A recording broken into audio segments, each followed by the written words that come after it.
Welcome to 101. I'm Greg Bassett, your host from the Salisbury Independent newspaper. It's a big day here at PAC 14. One of my heroes is in the house. I've modeled my life after this man. He's G. Williams. He's a great former newspaper editor, and he's the former mayor of Berlin, Maryland. Welcome, G.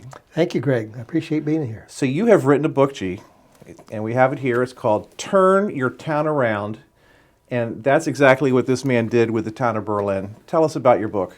Well, after retirement from being mayor, I decided that I'd like to write a book. I'd always wanted to, but my wife and I were talking. I wasn't sure what to write about, and she says, "Why don't you why don't you write about your experiences and that you have seen firsthand and in some cases been part of in the revitalization of Berlin?" And first as a newspaper reporter, then as a newspaper editor, and later a publisher, and then ultimately as a council person and mayor, I got to see firsthand the transition from our town, which was struggling economically, and it's beginning in the 1970s, and the revitalization that is still continuing. It hasn't stopped. I'm very happy to say, and I don't think revitalization, as the book points out, needs to ever stop. You need to adapt to times, but you've got to identify what it is that makes your town not only livable, but inviting. And it's not a resort like Ocean City, Right. but it is a destination community. So you can share it with guests. You don't have to, totally redo your town. In Right. fact, what people come there to enjoy is a traditional, but very open and friendly community where they can do, shopping and dining and enjoy some nice drinks and just, interact with people back as it was before the pre-mall days. Right. Because the malls certainly had an impact on our town like they did everywhere, especially small towns, and many businesses moved away. In fact, at one point, when the malls were really taking off throughout America and certainly in this area, many businesses moved out of town, and downtown Berlin became primarily law offices and insurance offices, but several of the downtown businesses became warehouses for the growing resort Right. of Ocean City. Right. They suddenly need storage. Berlin suddenly had availability. All that has completely switched around now, and now many people who obviously in the area, the resort areas of Rehoboth and Ocean City and Chickadig, there's certainly visitors and guests from those areas, but also what we found is that people who are traveling through, maybe in Philadelphia, southern Jersey, Pennsylvania, they stop. It's now on the places to go and see, and they don't have to spend the night. They maybe spend the night in the immediate area because there's many of opportunities in Salisbury and everywhere Right. to do that. But they check in, and what's so nice about it is that you get up in the morning and you get up in basically, which is still a small town, and it's quiet, and you can hear the birds singing and all that, and then a little before lunchtime, people start traveling in. Yeah. And our visitors and guests tend to stay until late afternoon or early evening. And then by the time it's time to go to bed, it's all quiet again. Yeah. So it's the best of both worlds. And I really believe that many other communities have the same potential, not only locally here on Delmarva, but throughout the country. Right. And it's just a matter of first believing in your own heart that you can make a difference. Well, we've talked about this before. I grew up in Ocean City, so I was sort of trained to not like Berlin. They were the competitor. Yeah. Our farm was in Ironshire. Lived in Salisbury, but every opportunity to go to Berlin, if one of my family members, I would make sure I got in the car because I loved Berlin so much, Good. and Thank it you. had so many great characters. Yes, it still does. Yeah, and Ocean City had great characters, but Berlin seemed to have more than its share with the Harrison family and the Eshams and who was the mayor, the Burbages. Yeah, and, John Hart Burbage. Yeah, and even Miss Anna Burbage at the funeral. Just all the great little stores, the jewelry store there, Rains Reef. Yeah. The The jewelry store and Rain Reef are still there. Yeah, yeah. I just loved. I loved all of it so much. I just loved Berlin. Oh, well, I'm so glad you enjoyed it then, and I would encourage folks that are listening in to drop by. It's certainly like anywhere else. We have more visitors during the warm weather months, but it's not exclusively during the summertime and spring and fall. What I think is unique among all the other things is that when you come into the businesses, they're not going to do any hard sell. What can I do for you? How can I help? Take a look around. If you see anything, let me know. And one of the things that I bring out in the book is an example which I think is fairly representative of how shoppers and visitors feel. Is I give an example which happened for sure, because I remember this experience from talking to the folks. Someone was shopping in a small shop, couldn't find what they wanted, and the lady in the shop said, what are you looking for? Because obviously we don't have it. And she told her, and she says, oh, don't worry. I'll take you down. And she had her helper.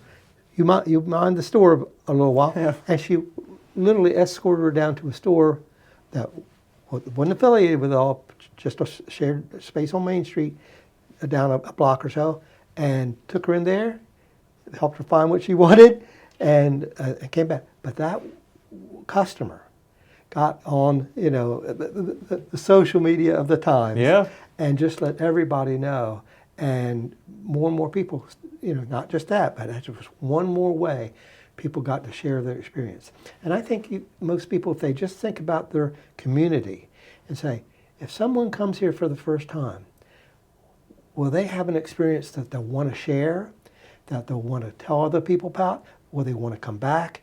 And will they want to bring friends or even possibly relatives back with them? And that's what I think when you start looking at your community that way, you find out you have all these things to share, but you have to promote them. And I think social media, in this case, was a very positive thing. Yeah, I was so sad when some of the stable things that there was the Silco, Uncle Ned's, the Acme. I love the Acme. Yeah. Style Guide. We bought all of our clothes at the Style Guide from the Burbages. Like I mentioned, Rains Reef, Treasure Chest. That Atlantic Hotel was not nice then. Yeah. Farlow's Pharmacy on the corner. And all those things went away, and they've been replaced with things now that my kids see when they go to Berlin. And the things that are there now are almost better than those things that I loved so much before. Yeah. And I think that what has happened is that it's been restored, because very fortunately Berlin was doing well at the turn of the last century, right? Between when we went into the early 20th century, but then the Great Depression came along. And it never really recovered. Right. Like thousands of other small towns. Right. Thousands. And there was, people didn't give up, but the struggle to find a new direction took time. And what did take place is that right after World War II, there was this big movement nationwide to modernize. And in Berlin, they couldn't afford to tear down buildings and rebuild them. So we were very fortunate that the modernization was limited to formstone. Right. Which there's one little area on the backside of a business that's there for as a tourist attraction, and the other buildings were covered with tin. Yeah. A very few, the banks and a couple of other places, kept their original brick look. Right. But once it was done, and everything had been around in the late 60s, early 70s, everybody realized, wait a minute, we made a mistake. Yeah. It's not creating anything except uniformity. So fortunately, the original structures were still there, and as they tore down the formstone, tore away the tin, they exposed what people realized, hey, this has been hidden from Very us special. for about a generation or Yeah. more. And it was interesting. It was the right time, and I think that many communities have. It doesn't have to be the entire downtown, but if we have special places, share them. Right. And here's the thing, sharing a community instills pride and enjoyment for both, not only the visitor, but yourself. Right. My mother's family, they're the Quillens, and they had the ice plant in Berlin. Yes. And so my grandfather grew up in Berlin, and then they opened the ice plant in Ocean City. Yes. So he moved to Ocean City. That's how he got from Berlin to Ocean City. But that ice plant is still there. And I used to think, what a rundown dump of a building this is. But now I go and I'll sit there in my car and I'll just stare at it because it's beautiful to me. It is. It's interesting how people appreciate, I think, everyone of our time appreciates the architecture of the late Victorian era. Yeah. Because our town basically burned down completely, but in three separate fires. The three separate fires were, about 1895, then 1902, and then the final one was 1906. And each one burned down a separate part of the town, and to the great appreciation of the mayor and council at that time, they decided that only buildings could be built back if they were built of brick. Right. So that, fortunately, within a 10 to 12 year period of time, all the architecture is of the late Victorian era. Yeah. And it's kind of like, it's not a movie set, but it looks like It looks like a movie set, yeah. And we're very fortunate because we've had two movies there. Two major movies there. Took Everlasting with a Disney movie, and of course A Runaway Bride, Right. which is a classic for multiple generations. Right. Now, you were in newspapers forever. Yes. And there's kind of a rule that newspaper editors don't make good politicians. But I think that they could make good politicians because they're interested in people. They understand the history. We actually enjoy covering sewer hearings. We've written everyone's obituary. We're completely connected to a community. And I think you've proven that you can be a politician and a community steward as somebody who was an editor of a newspaper. Yes, I really believe I was very fortunate in that respect. Ironically, I started covering the Berlin Council right after I graduated from the University of Maryland. Right. And so I started covering the mayor and council in 1971. And John Howard Burbage was mayor then. John Howard Burbage was mayor. He's the longest serving mayor in our town's history. And from that, I also was able to not only cover the council, but lived in the community, became part of it, and again, after growing up there, and just saw all these changes, and of course, had an opportunity as an editorial voice in the community to encourage getting back to the future, so to speak. Right. Where we have something special, so let's not only preserve it, but let's promote it. And it all came together, and it wasn't just because of me at all, but I was just one more link in the many people who said, why should we settle for where we are? Right. And I still think there are thousands of communities, and several here right on the Eastern Shore, that can follow a similar path. They'll find they have their own strengths. Figure out what they're most proud of. Figure out what they'd like to most share.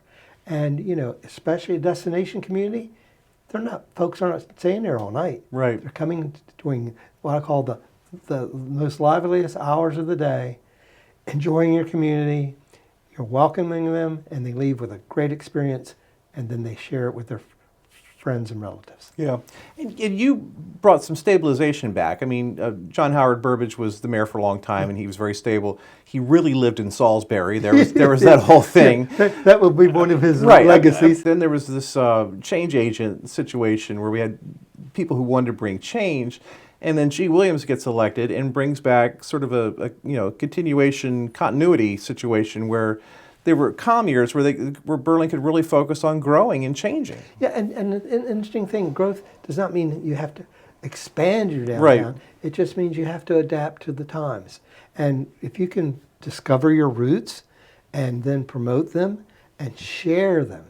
I mean, I know Berlin's not the kind of community where you walk in and people ignore you. They'll say hi, or you're looking for something, can I help you? I think that attitude is something that makes smaller communities special. And I think many other communities have that same potential. No one should walk into town and feel ignored or feel like they're treated like a stranger. They're not strangers. They're just new acquaintances that you can make regular guests. Yeah. And we're very fortunate. The folks who tend to be cause trouble and be loud and noisy, they don't like communities like Berlin at all. Yeah. They stay away by choice, and so it's calming, and our places to eat and drink are relaxing and enjoyable, and we just don't have all the commotion and hubbub that you would expect in a resort area. Yeah. You know, I love Berlin so much, and I go to the library there and work from that library a lot. It's a beautiful library. The county did a great service to the town for that. They did. But when I'm leaving that library some evenings, there will be kids playing touch football or tackle football right there in the right-of-way where the train tracks are. And 60 years ago, 50, 60 years ago when I was a kid, kids in Berlin would play football in that same spot, and the kids are still... They're still doing that. Yeah. So that small town living thing is still going on. I think it really is a shared experience by people who are come to the town for the first time. Yeah. But apparently people are coming back all the time. Yeah. And maybe it's because they don't. It doesn't have to be the sole destination itself. Maybe they're headed south during the cold weather months, but they make Berlin one of their stops. And in the summer, of course, we have plenty of visitors from the region. And it's neat to get to know people in these other towns. They come to you. And I hope that they always feel welcome. They can ask anybody for any information.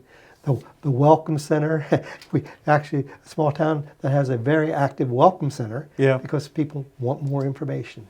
And they can get it in print form, on social media, or certainly in person. The key to the redevelopment, in my mind, and I don't know if this is true, you tell me, was the renovation of the Atlantic Hotel. Yes, that to me there were two game changers, and I point that out in Turn Your Town Around. The first was the Renaissance Plaza, which had been the old Ben Franklin variety store. Right across from Taylor Bank. Right. And Jim Barrett, who's now deceased, and Bill Freeman partnered up, bought that building, and took it back to the way it looked at around 1900. Right. And did a wonderful job.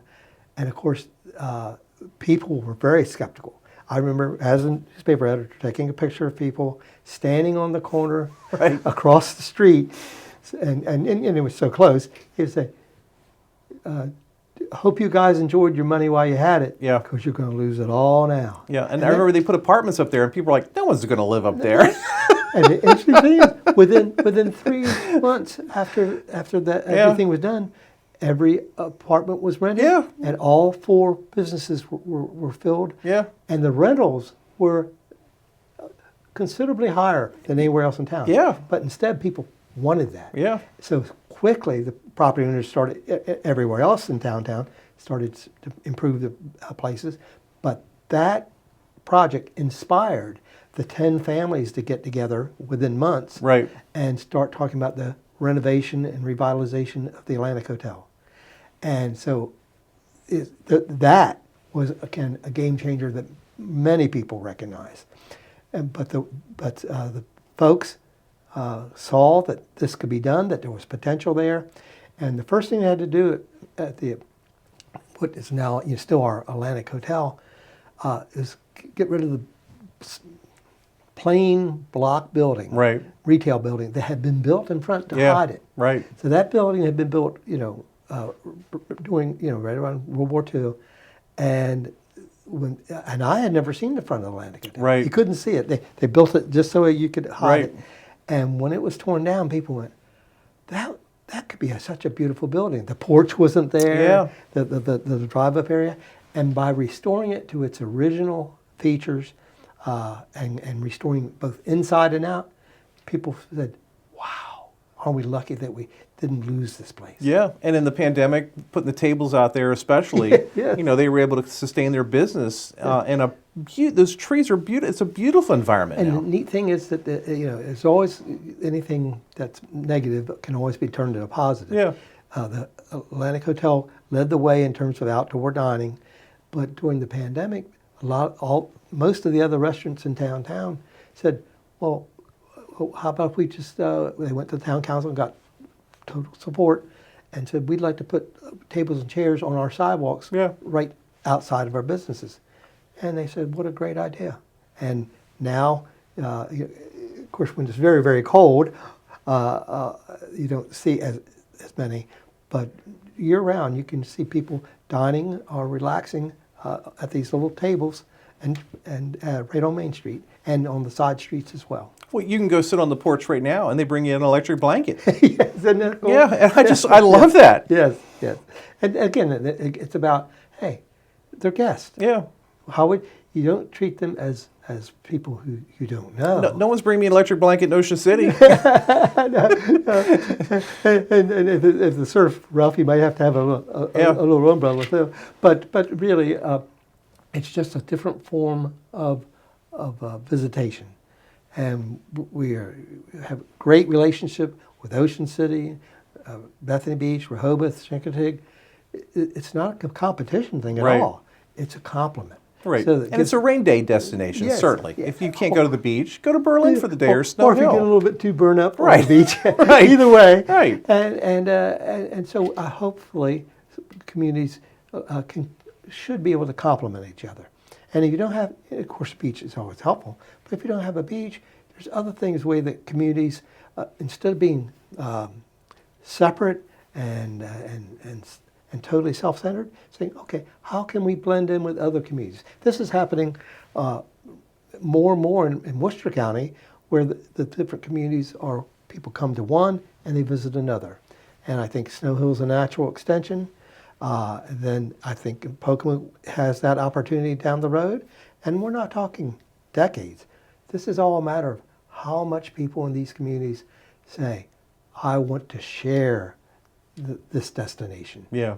And I think there's tremendous potential in obviously those two communities, but also throughout the Eastern Shore and throughout most of America. Yeah. And in modern terms, as an entrepreneur, who I'm really interested in, Brian Brushmiller with Berlin. Where else could that have succeeded except Berlin? Yes, and it's interesting. Just how well it works there. It was such a natural combination. Yeah. It's one of the chapters in the book talks about how that all started, and he knew he wanted to get into brewing, but he wasn't sure where. And but it was a natural fit, and now right next door to where I live, a distillery will be opening here in a couple months, and it'll be a locally owned distillery, and with food and all that. And then I also heard recently that a second brewery may be coming to town. But the thing is, if it helps to share the community and gives people one more reason to come to our town, where's the harm in that? Right, right. 3 political issues have plagued Berlin, and tell me if I'm wrong. Okay. But as a reporter and what I've read for years, and these are 50-year, 60-year, 70-year issues. One is there's always been tension with the fire department, which I don't understand. I've never understood that. Berlin has its own power plant. Mm-hmm. Always tensions about the Berlin power plant. And then the chicken plant in the north part of town, when it was operating, the odor situation, and then how to redevelop that land was always an issue. Yes. Why are those the big things that seem to plague Berlin? Well, one thing is that, first of all, the Berlin Fire Department just going through a transition. Sure. I think that will all work out with time. Every community is always changing, and I think that everybody will be in sync in a few years. Yeah. I don't think it'll happen overnight, but I do believe that because they're very dedicated to the protection of the town. But at the same time, both the when you were mentioning the former Tyson plant property, Right. and what was the other? The electric plant. The electric plant. those properties are here to stay. The electric utility, Berlin was one of the very few, I mean, we're talking about 3 or 4 in the entire state that didn't sell out to larger Right. private utilities. It was a pride issue, and John Howard should have sold it, but But he didn't, and you know what? It worked out for the best. did it? Okay. Because our electric rates are not only the lowest in our area, Right. but the lowest in the Mid-Atlantic. Right. And it's because we don't have profits we have to get from it. Right. All the money that it generates goes right back into the electric utility, and they do a wonderful job. I don't see the town changing. Just before I became mayor, the prior mayor took another good look, because it had been so many years, and it became obvious that having your own municipal utility was a great advantage. Okay. And I think that's going to continue. The other part, when we're talking about the Tyson property, our former Tyson property, is that I think there was great opportunities there. The town bought that property when there was an opportunity, back when I was early on when I was mayor, so that whatever it became would be complementary to downtown, and no longer be a drag Right. on the community. And it's areas where the spray irrigation was done are now beautiful ponds. Right. It's like a very natural park area, and that will continue. And the front area where the processing plant and all that Right. will be torn down, and there are some very astute development companies who are interested in redeveloping it and making it a complement to downtown. Good. And businesses and so forth. So I'm very optimistic. And of course, I live on that same road. Right. We didn't become a part of the town of Berlin until the 1990s.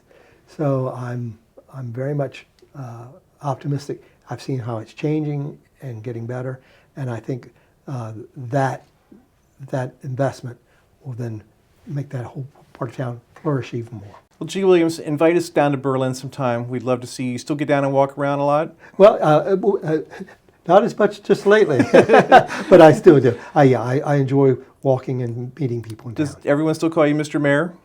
Yes, I have to say I very much appreciate it. And I see Steve Green, the editor of the Dispatch, is also now on the town council. Yeah.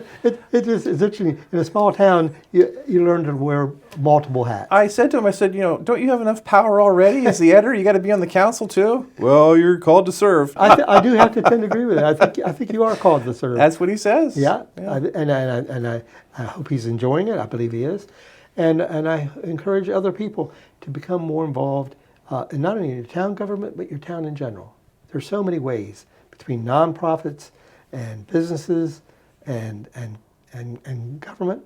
There's just, if you want to be involved, there's nobody stopping you.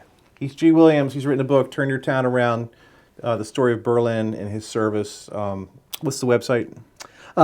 It's www.turnyourtownaround.net. I can't wait to read it, and I'm just thrilled that G had time to be with us here today. Thank you, G, so much. Thank you so much for having me. I'm Greg Bassett from the Salisbury Independent newspaper. Another show one-on-one right here on PAC 14.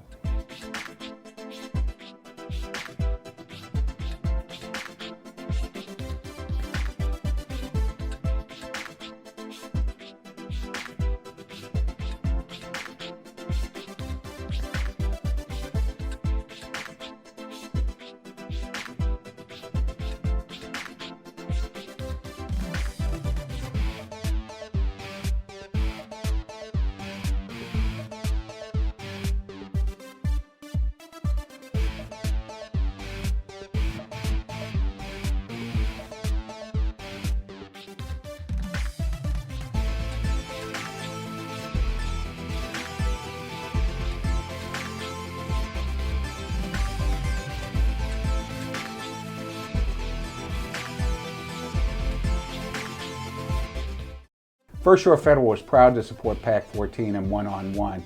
We'd encourage every business to support PAC 14 and pick a program and support it, and let's make a difference.